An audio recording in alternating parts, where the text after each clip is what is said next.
I am the Tofu Golem. Please enjoy the video.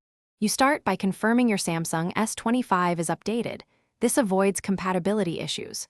Once done, open Settings and go to Google, then search Assistant and Voice. Enable Google Assistant. Make sure you grant microphone access and location now, because Assistant needs them to respond and provide contextual answers.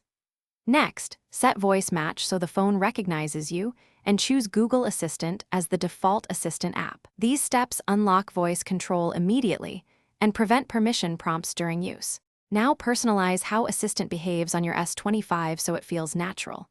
You train voice match by repeating prompts. This secures hands-free activation. Then set language and pick a voice tone that's easy to parse in noisy places. Create or edit routines for common tasks. For example, morning routine that reads calendar and weather. Also, enable personal results and lock screen access only if you want notifications read aloud. Otherwise, keep them off for privacy.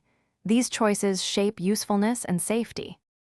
Finally, use Assistant by saying "Hey Google" or by long pressing the side key. These are immediate triggers. Once you're comfortable, create shortcuts and automations for common actions like navigation, messages, or smart home control. They save taps.